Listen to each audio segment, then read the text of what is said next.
Hi guys, how are you? If somebody don't know me, my name is Caio Santucci. I have this YouTube channel and Instagram IG about comics. Today I'm here with a great artist known by Black Panther, Daredevil, and a classic of comic books, the Batman, The Dark Knight Returns. I have the honor of being here with the man Klaus Janson. Mr. Janson, how are you? I'm good, thanks. Thanks, Caio. Thank you so much for accepting the invitation. I told you now, but I'm a huge fan. So I'm pretty nervous. I'm sorry. It's okay. Well, you know, Caio, what we're gonna do is we're gonna have some fun. Yes, I hope that I remember everything that I learned on English. So for start, who is the best comic book artist today, in your opinion? That's a good question. I think people like Stuart Immonen. I think Pepe Larraz is very good. Yes. There's someone else that I always mix up with Pepe Larraz too. I forget his name. But there's a couple of artists that are really, really good in that style. They're very, very good. Yeah. Yes. For me, I always liked your job. So when you came from Brazil in 2014, I saw a sketch that you made for a YouTuber, a Brazilian YouTuber, for Daredevil. Since then, I came searching for artists with your drawing. I like so much. And today, my favorite artist, it's an Brazilian artist. I don't know if you know, but it's Mike Diodato. Do you know? Of course, yes. Yes. Yeah. So I had the honor of interviewing him last year, and now I'm here with you. So, oh my God, I can't believe it. Tell me, Caio, what do you like about Mike Diodato's work? I like the real, I like his job for 90s. So when he did he done the Wonder Woman, I don't know the anatomy. I don't know, something there gets me, I don't know to explain, but I like so much him. And today he works very much with digital work, right? Yeah. So I like too, but today I think that it's too digital. Do you understand? It's very much details, and these I don't like so much. Yeah. Do you understand? No, Diodato, when I think of his work, I think he's very dramatic. Yes. He's very realistic. You know, he uses a lot of technology. He's on the digital. He does his work digitally.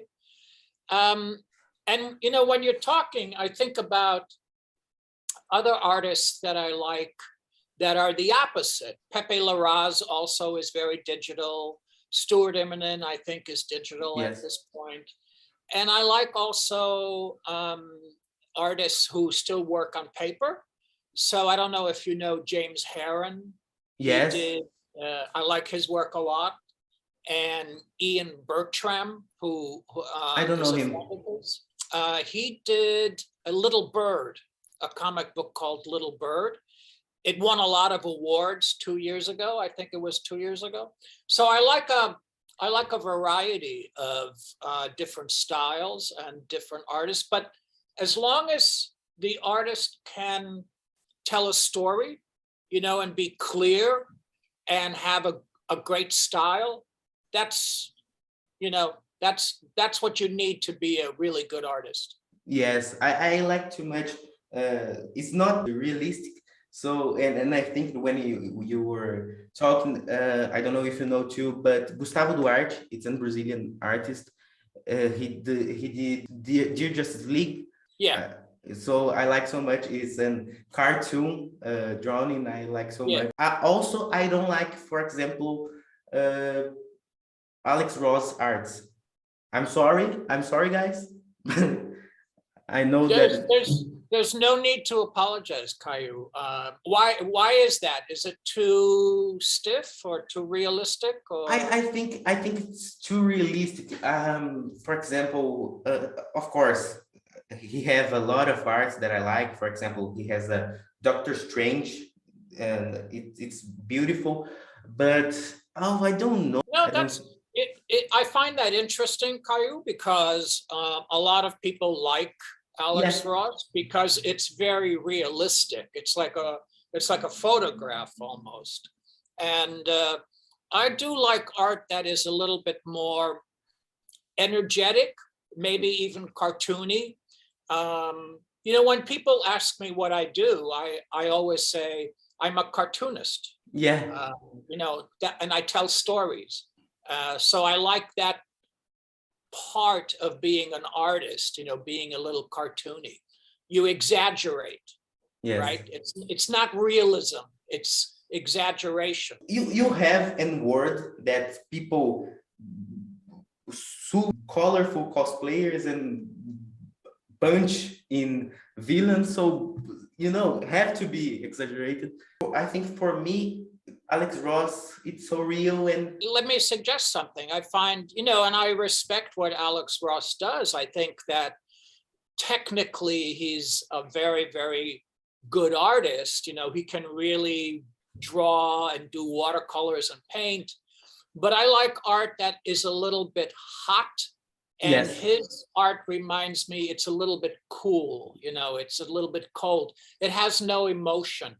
And I like art that has emotion and feeling to it, you know, drama. another problem, so I will finish it, but Superman is every time with the same face, you know, so I don't like this. Guys, if you're hating me right now, I understand. Okay, I understand. So let's go to a Sure. trick and hard question. Are you sure you're ready to hear it? Because it's hard. Go ahead, let's see, let's find out. What do you got? Daredevil or Batman? Oh, It's tricky. you know, that's a tough, I gotta say that is a tough one. Let me answer it by saying this. I think I did probably better work on Daredevil than I did on Batman, I but agree. it's really close. I mean, I like drawing Batman very much. Yes. But maybe, okay, today, I'll say today, it's Daredevil. Tomorrow, it'll be Batman. For me, it's Batman, but I know you love Daredevil. For me, I think that you love Daredevil because you worked on Miller's period, and you worked in a little part of Bendis period, and in a lot of others comic book. When this feeling for Daredevil started, you know, because I love him.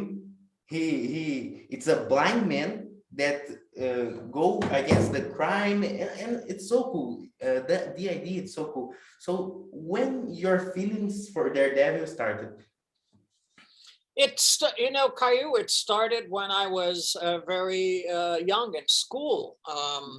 I had a comic book collection with Spider-Man and Fantastic Four, you know, the first ones. Yes. And my mom one day was cleaning the house and she threw them all away. So I had to start over. And that week or that month, Daredevil #1 came out. And so I started collecting Daredevil #1 and started my collection again. So I have a sort of a personal affection that Daredevil was the comic book that started my collection again, you know, after my mother threw out all my comics. Yes. And then, of course, I think the character, you know, the fact that he's blind, the fact that he takes place in New York. Yes. Yeah, all of those things, you know, it's yeah, I think that's really what it is. Yeah. I have two more questions about Daredevil. Sure. What's your favorite Daredevil suits? You know, you have the red, the yellow, the black. My favorite is black. Yellow I like too much, but my favorite is black when the Man Without Fear, you know, John Rita Yeah. Jr. made. It's not a mask, right? Yeah. No, it's like a blindfold, right? Yes. Yeah. My favorite it's black. What's yours? I like the, you know, when Wally Wood, I don't know if you know that artist, but when Yes. Wally Wood came on to Daredevil and he designed the red and black costume, I thought that was great. Yes. So I have a lot of affection for the black and red costume. I don't know if you're following the Daredevil now, that's written by Chip Zdarsky and Yes. Marco Checchetto. I think it's wonderful. It's wonderful. And I like what Marco is doing with the costume. You know, he's putting little straps around the gloves and around the belt and the boots, and it looks great. It looks wonderful. Yes, They're doing a great job. I like too much too. Chip Zdarsky is a great writer, right? So I fell in love for him in Daredevil. Recently, I read Spider-Man life story, right? Yes. So he make a great work, right? It's I love him. Chip Zdarsky, I love Yeah, you. he did a story in Spider-Man with the Sandman. I don't know if you remember it. It was maybe like 3, 4, maybe 5 years ago. At the end, Sandman was dying, and Peter Parker, Spider-Man, took him to the beach for his last, you know, moment. Yes. And the wind came and blew Spider-Man, rather Sandman away. Whoa. And it was beautiful. It was so good. I would love to work with him. I didn't see that. I'm imagining, and I don't know, tears. Do you know the story's name? No, I forget it. It was a while ago. But it was drawn by Chris Pachalo, who's wonderful also. Yeah, he's a wonderful artist. And it was, you know, it was just one issue. It didn't have any big villains. It didn't have any continuing, you know, drama. It was just a very simple story about the relationship between Spider-Man and Sandman. That's so nice. I will search it. I agree. So, well, speaking of Spider-Man, did you watch the last movie? Oh, sure. And what do you think about?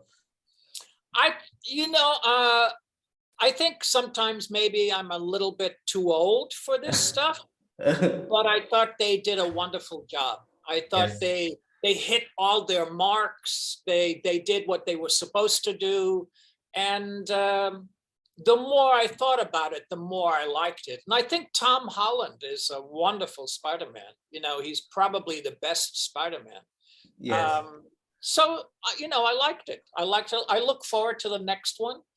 I thought, you know, when I think about it, I thought maybe the villains could have been more used. They didn't really do much with the Lizard, or, you know, I mean, Dr. Octopus had the most time on screen. I have a feeling Sandman wasn't even in that movie, that the actor, I think it was all CGI. So, you know, they could have used the villains a little bit more. They reused the Spider-Man 3 recordings. So I think the actors... Is that right? Yeah. So they used old footage? Yes, they used when is the actor in scene? Yeah. Yes, I think it's CGI. Well, it looked like it, you know, that's why I was thinking that. Yeah, it did look like it. But yeah, I liked it. What did you think? Oh my God, I went to I have no words to describe it. So I went to movie theater on Thursday, 15th of December, and I was very excited.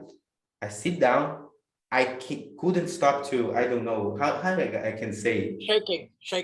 Shaking. Okay. So okay. So I saw it, I watched it, and I out from the movie theater, and I was thinking about, I couldn't say anything. I called to my mom that never watched any movie from Spider-Man, and I told her every detail, and I told it's the better movie I've ever watched. Did you like the fact that Tobey Maguire and Andrew Garfield were in the movie also? I love it because I had contact with the three Spider-Mans when I was born in 2005. So in the last Spider-Man movie, Spider-Man 3 was in 2007. And Sure. I on my childhood, I watched it on Disney Channel, right? So I watched it on TV. And in 2012, had been published the Andrew Garfield movie, and I loved it. Today I hate it, but it's okay. I like Andrew Garfield. So and so I saw every Spider-Man. Okay, I didn't see like the 14 years old people that watch and grew up with the characters, but I fell in love with this movie. Today it's just a movie. It's a good movie, but in the time I freak out. So the movie worked, right? I mean, the movie I think did what it's yes. supposed to do. Yeah, absolutely. It was very entertaining, and you forget about the rest of the world when you're Yes. watching a movie like that. The next day, I went to another movie theater that it's on my town, and there's no people, never. And I go, and I went, and I sit down, and had no one on the movie theater, so I can saw Daredevil there, and oh my god, on the scene when in the first time I saw watched the movie, Daredevil appeared, and everybody screaming, and I can't hear what he said. I see he taking the rock, but I can't hear. So in the second time, oh my God, I was very realizing, it was a great experience. Do you now know what he said when he caught the rock? Yes, he says, I'm a very good lawyer. I'm a very good lawyer. Oh my God, I love this scene. I love this movie. So let's talk about, let me take it. Dark Knight Returns. Okay. Sure. This is an great and loved comic on Brazil, and I think in the United States and in the whole world. So when you were working with it, have you ever imagined that you and Frank Miller would revolution the comic book stories with the Batman The Dark Knight Returns? No, there's definitely not. We never thought that. I think Frank and DC, the people at DC at that time, they really wanted to do something different. Yes. Because Batman was not selling, at that time. And so they wanted to do something revolutionary with Batman. But that also means, they wanted to do like a different kind of comic book, 40 pages or 48 pages, a different format. They wanted to really push and do something different. But we never thought that this would last for 30 or 40 years. Nobody thought that, we couldn't see that. It's weird to think that Batman didn't sell because today it's the DC comic book that more sale, right? Because Batman's I don't know, but I think that it's the most popular superhero from DC. And so there's no doubt, Caillou. That's absolutely true. You're absolutely right. If you took Batman away from DC would not exist. Yeah, I agree. Batman is my favorite director, of all times. He's perfect, right? I like all movies, even the 1997 with George Clooney. It's bad. I know it's bad, but it's okay. It's okay. I like to, you know, when you sit and you don't know what you will watch, so you put everything, anything. So you watch and you say, okay, this movie sucks, but okay, I'm watching and I'm having fun. And you and are anxious to this new movie of Batman? Oh yeah, no, of course, yeah. It looks like it's going to be good. Yeah. That's what I think. I think Matt Reeves is a good director, and I think he wrote the script also.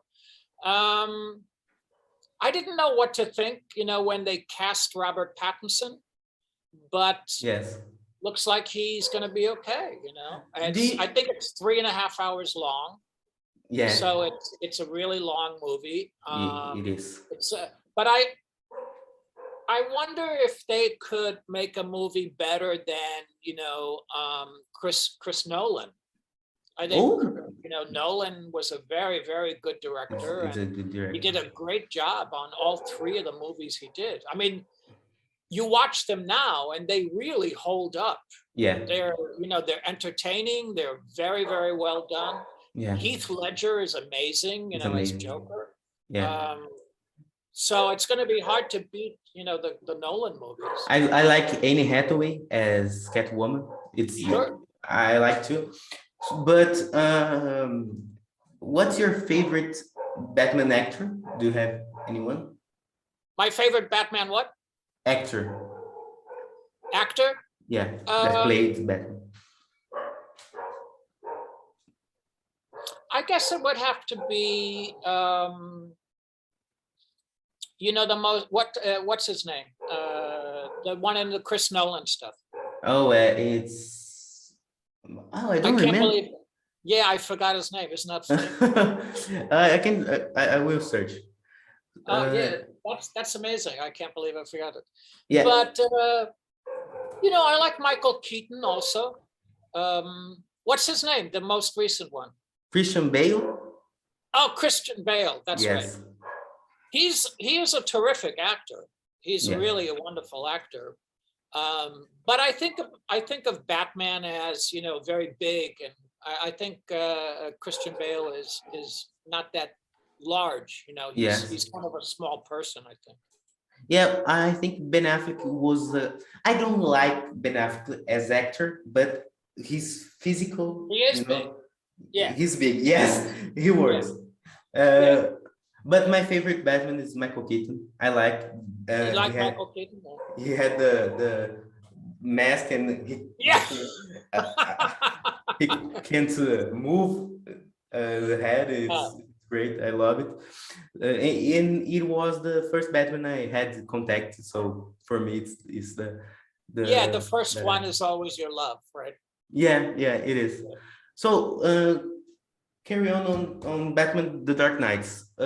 When someone says Frank Miller, we fan remember your name, Klaus Janson. Okay. So when someone say Klaus Janson, we remember Frank Miller, like Stan Lee and Jack Kirby, you know. So how is this for you? You know, what is this like to have your name associated with Miller's name?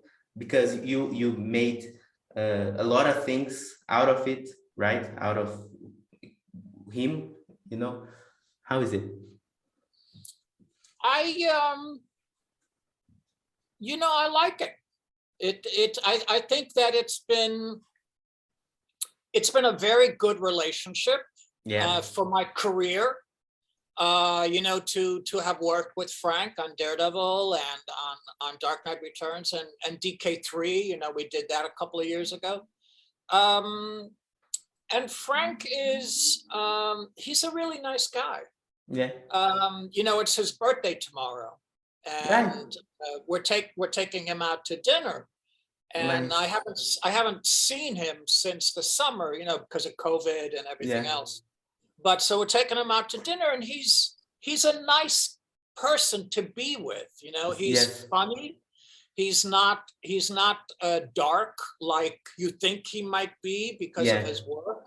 He has a great sense of humor. He loves to laugh. He loves to make fun of me, and we have a good time. So it's been a very good relationship for me. It's been a very positive, friendship. Yeah. Send congrats for him, for me. I will. Yes. Yeah. Thank you. So I have a couple questions about Dark Knight, about more things, but I will be fast, I promise. I'm sorry if I'm taking too much time. But how was the invitation to return to Dark Knight's world, universe, after the 30 years the first publishing, to Dark Knight 3, the superior race, right? Here it is. Right. How was it? Caillou, I have, it was really great. It was wonderful. It was, and I wish I had something negative to say, but I don't. I really don't. It was great fun. All of us, Brian Azzarello and Andy Kubert and Frank and myself, we went on tour that summer. It was obviously pre-COVID, and we just hung out together, going to conventions, and it was a lot of fun. In addition to just working and creating the book, which was also great fun, but it was fun to hang with those people. They're all very, very good people to hang with, I have no complaints. It was just a lot of fun, Caillou. The creative team of Superior Race is great, right? Frank Miller, you, Kubert, and Azzarello. One of the comic books that I most like on the world, it's his Lex Luthor. I love it. It's a vision and point of view of Lex Luthor, of Superman, and Superman is a villain. Oh my God, I love it. I love this work. So when was 2016 and Brazil come to Brazil, and I just read the Lex Luthor. So I was very excited. I took the issues of Batman Dark Knights that was being published here, and I tried to bring him to his sign, but I can't meet him because it was in the stand that you had to take tickets to, and I never did. And talking about Dark Knights, but not exactly about Dark Knights. I was searching about you to make this interview, but I don't know if this information is correct. So correct me if it's not, please. You worked a little bit in White Knight, right? So, right, I did. I did I think it was 45 pages that Sean Murphy wrote. Yeah. From his, White Knight universe, and it was about what's his name, the cold guy, Mr. Freeze. Mr. Freeze, yes, the cold guy. The cold guy. Arnold Schwarzenegger. So it's a little bit about his origin, and it was great. It was great fun. We had some time to spend on it, because a lot of times comic books have to be done really fast, and so you don't necessarily do your best work. But the story that Sean wrote, we had talked about it years ago, when Sean was still living in New York, and since then Sean moved up to Maine. Since then, but when Sean was living in New York, we used to just hang out as friends, and just try to get into trouble. So we were talking about this story for a long time, and then when the opportunity came, we said, okay, let's do this, which I'm very grateful for. So you worked a little bit in White Knight universe. That's and parallel universe, which some people say be the best comic for the Batman in current days. Haven't you any deja vu of times of the Dark Knight Returns time? It's I think that one of the things that happens, you know, when because I've been working in comics for a long time now, so there have been a lot of different versions, you know, of characters. Spider-Man, for instance, or even Superman. There's been different versions of Superman, and I think partly because I've been working for so long, I just accept it. You know, I don't fight it, and I try to do the best job that I can in that universe. But you're right, the White Knight was not the same Batman as Dark Knight Returns, not at all. It was a very different one.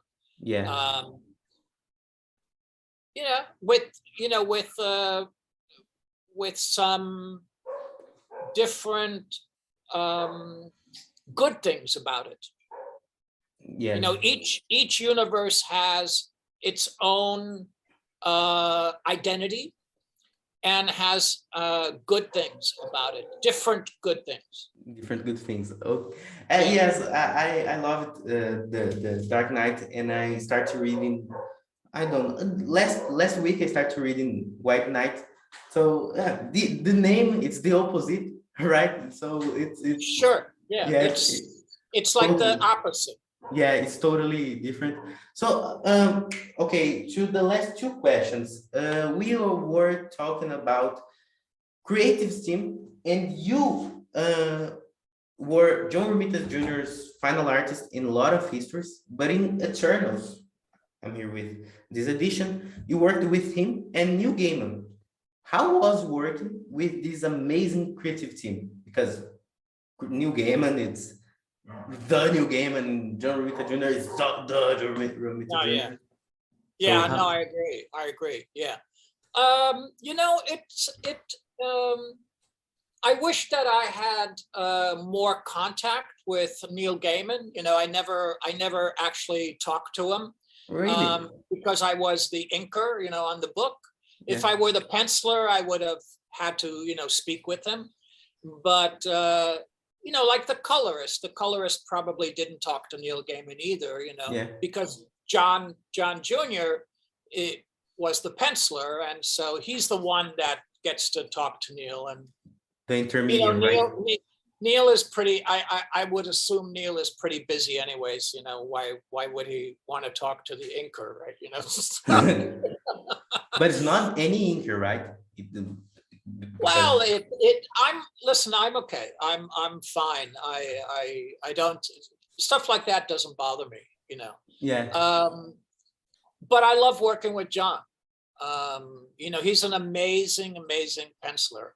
When he's good, there's nobody better. He's really good. When he out from Marvel and came for DC, you winked him too, right? Right, we did Superman, I think, and then we did action. We did a couple of Batman stories together.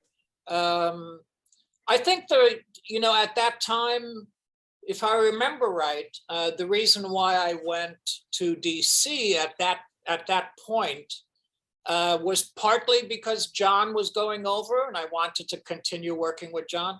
But also we were talking about DK3, and I took a gamble. I took a risk. We didn't know if DK3 was going to happen, but I thought that it would. And so I went to DC to kind of make myself available. Yeah, I understand.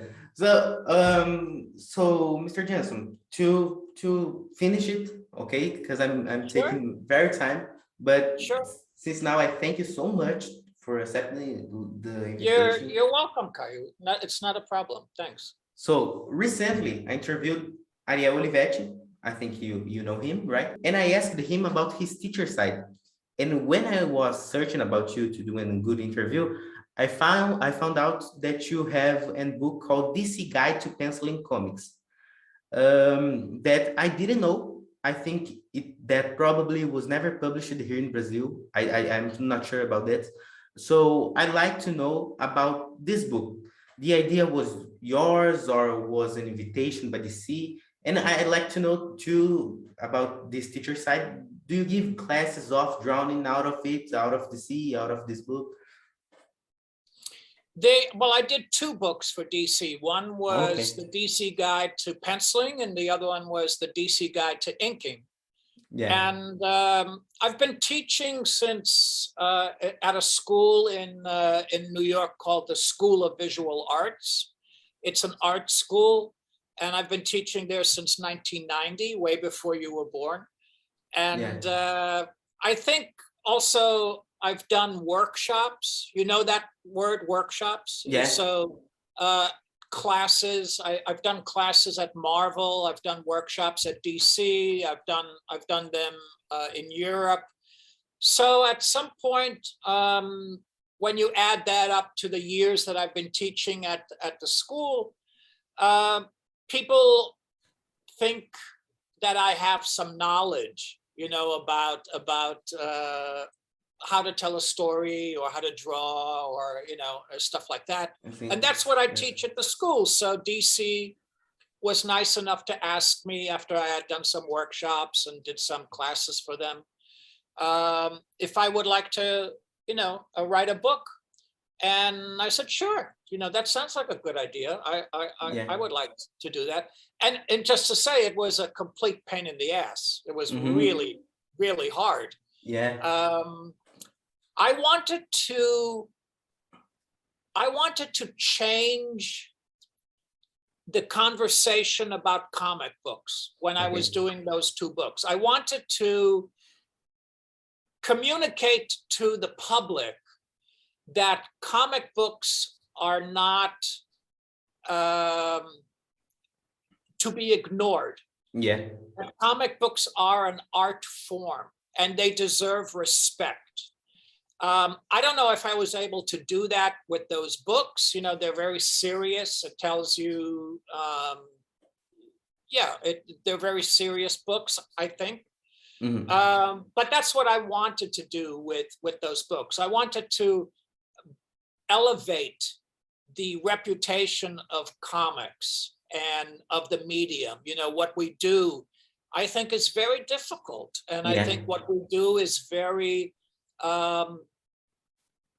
artistic and can be very serious. You know, you really need to know what you're doing in order to be a writer or an artist in comics, especially an artist. You know, I'll just say this. You know, you need, in movies, you have one person doing one job. There's the choreographer who does the fight scenes. There's the hairstylist who does the hair. There's the clothing person who designs the outfits, right? And the director directs the movie. There's a cameraman who positions the camera. But in comics, it's only one person. And so that one person has to know all those jobs that a film requires. So it's a difficult thing to learn all of those things.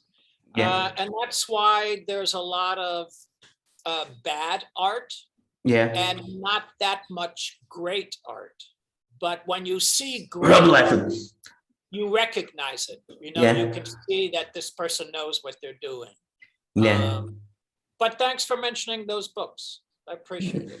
Yes, it's great to hear that you wanted to level up. Yes, the comic books, because the people don't appreciate really, because 1 or 2 years ago I was reading Mouse.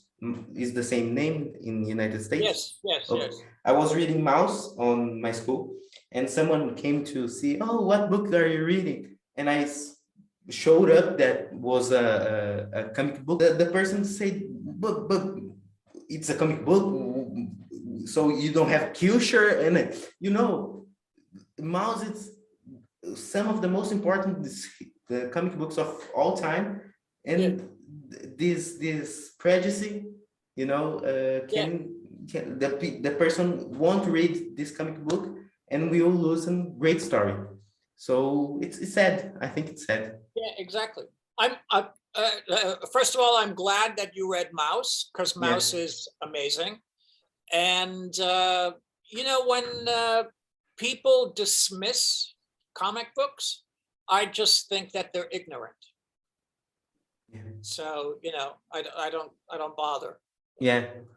It's like politics, you know, you can't convert people unless they actually want and have an open mind. Yeah. In Brazil, we have this, I don't know how to say it, but it's an phrase that we say a lot in Brazil: politic, soccer, and religion. You can't discuss. Right? No, I think that's fair. Yeah. So I think that's right. I think soccer, religion, politics, and comic books. Yeah, and comic books. Yeah. In comic books, you can't talk about. So, Mr. Janson, it was it. Oh my God, I take 1 hour yours. I'm sorry for if it's okay. Thank you so much for. You're very welcome. Thanks. Do you like to say your social media to the people can follow you? I'm on Twitter and I'm on Instagram. Just, you know, search me out. I forget what my handle is. But I do post regularly. You know, I try to. So, you know, and I'm working on some creator-owned stuff right now, which I'm hoping to announce pretty soon. Yeah. Nice. Yeah, that's it. Go in Instagram of Klaus Janson, because he have a great drawing of the cold guy.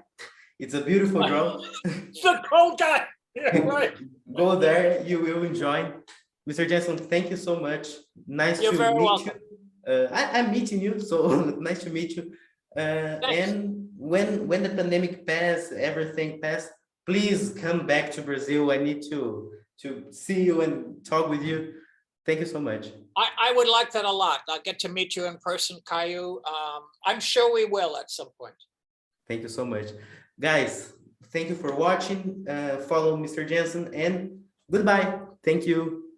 Thanks, Caio. All the best.